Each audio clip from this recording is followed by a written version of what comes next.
اگر پاکستان اور ہندوستان دونوں ملکوں کا موازنہ کیا جائے تو پاکستان اور ہندوستان دو ایٹمی طاقتیں ہیں جو اب تک آپس میں 3 جنگیں لڑ چکی ہیں۔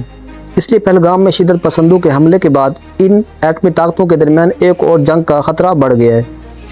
اس صورت میں اگر صرف انڈیا اور پاکستان کی فوجی طاقت کا موازنہ کیا جائے تو کس ملک کو برتری حاصل ہے؟ یہ جاننے کے لیے پہلے دیکھتے ہیں کہ یہ دونوں ملک اپنی افواج پر کتنا پیسہ خرچ کرتے ہیں۔ انڈین آرم فورسز کے اہلکاروں کی تعداد تقریباً 27 لاکھ ہے، جبکہ پاکستان میں یہ تعداد 15 لاکھ کے قریب ہے۔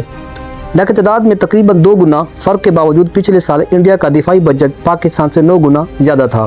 اس سال کے بجٹ میں بھی انڈیا نے اپنی دفاع کے لیے 86 ارب ڈالر مختص کیے ہیں، جبکہ پاکستان نے 10 ارب ڈالر۔ تو اس فرق کی وجہ کیا ہے اور دونوں ملک اپنے دفاعی بجٹس کو کیسے استعمال کر رہے ہیں؟ اگر ایئر فورس کی بات کی جائے تو انڈیا کے پاس 31 اسکواڈرنز ہیں، جبکہ اس کے مقابلے میں پاکستان ایئر فورس کے بعد 11 اسکواڈرنز ہیں۔ فائٹر جیٹس اور بمبار طیاروں کی تعداد میں بھی انڈیا کو ہی برتری حاصل ہے۔ پاکستانی ایئر فورس کا سب سے کارآمد ہتھیار امریکہ سے حاصل کردہ F-16 اور چین کی مدد سے تیار کردہ JF-17 تھنڈر ہے۔ JF-17 کی تیاری کا مقصد ایک ایسا طیارہ بنانا تھا جو ہر وقت اور ہر موسم میں آپریشنل رہ سکے۔ مقابلے میں انڈین فضائیہ کے پاس فرانس سے خریدے گئے رافیل طیارے ہیں۔ جوہری اسلحے سے لیس ہونے کی صلاحیت رکھنے کے ساتھ ساتھ یہ طیارے فضا میں 150 کلومیٹر تک میزائل داغ سکتے ہیں، جبکہ فضا میں زمین تک مار کرنے کی ان کی صلاحیت 300 کلومیٹر تک ہے۔ اب آتے ہیں موجودہ دور میں زیادہ اہمیت اختیار کرنے والے ڈرون وار فیئر کی طرف۔ انڈیا اور پاکستان دونوں ہی عسکری ڈرونز کی تعداد میں اضافہ کر رہے ہیں۔ دونوں جانب سے نہ صرف کئی غیر ملکی ڈرونز خریدے گئے ہیں بلکہ خود بھی اس ٹیکنالوجی کو تیار کیا جا رہا ہے۔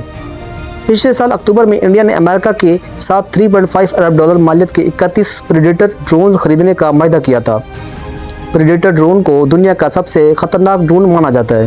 دوسری طرف پاکستان کے پاس ترکی کا جدید بحری کٹار TB2 اور اکنجی ڈرونز ہیں، جبکہ اس نے چین سے ونگ لونگ 2 اور CH-4 جیسے ڈرونز بھی حاصل کیے ہیں۔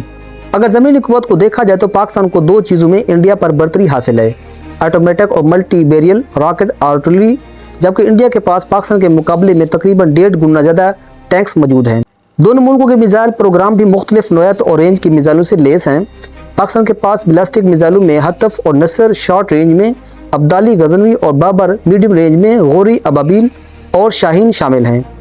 ان کی زیادہ سے زیادہ رینج تقریباً 2700 کلومیٹر ہے۔ انڈیا کے پاس 8000 کلومیٹر تک کی رینج والے میزائل موجود ہیں اور اس کے ساتھ ساتھ آواز کی رفتار سے تیز سپر سونک برہموس میزائل بھی ہیں۔ اب بات کرتے ہیں ایٹمی طاقت کی۔ 2024 کی ایک اسٹڈی کے مطابق دونوں ملک ایٹمی طاقت کے لحاظ سے برابر نظر آتے ہیں۔